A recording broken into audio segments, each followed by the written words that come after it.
Good evening, my name is Abhishek Harinath Singh. Today's video topic is iterative statement,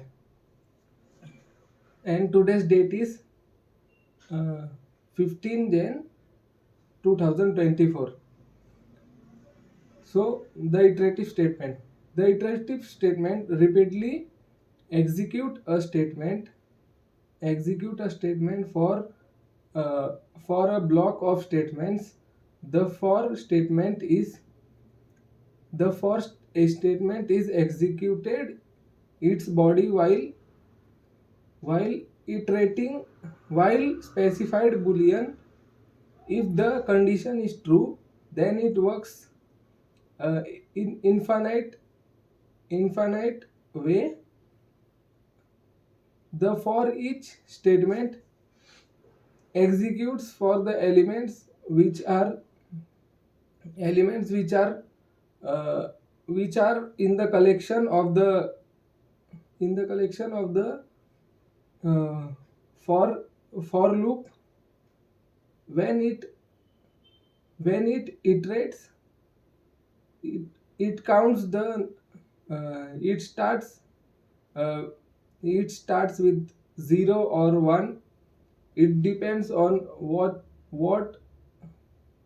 it depends on uh, what what value we have initialized to it, and it goes to uh, it iterates till the condition is true.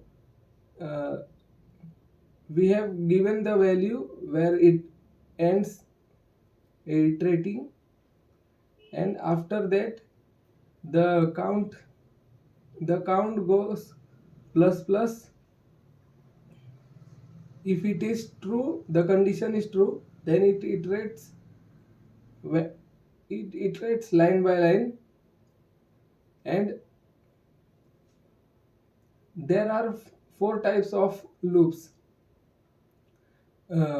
First is for, second is for ish, and third do, and fourth is do while.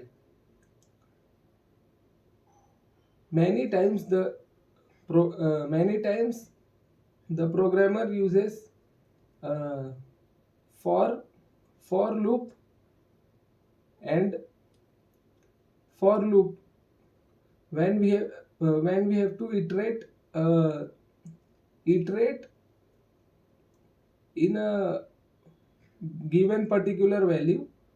Then it iterates the, if the condition is true, then it iterates.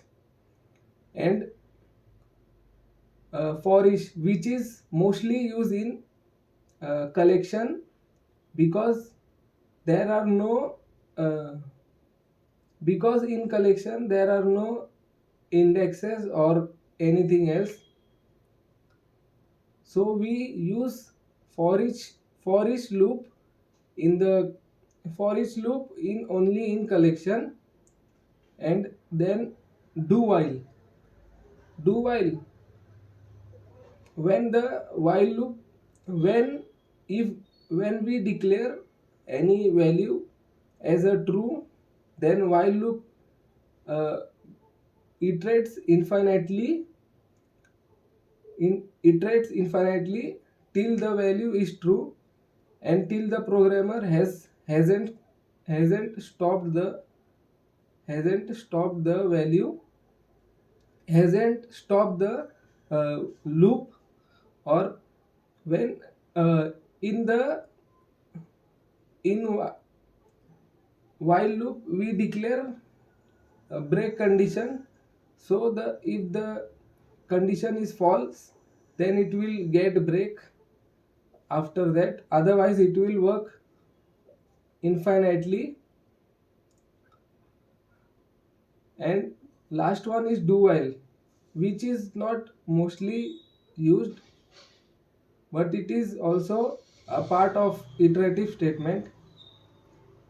Most of the use are of the for each and do while loop. Thank you.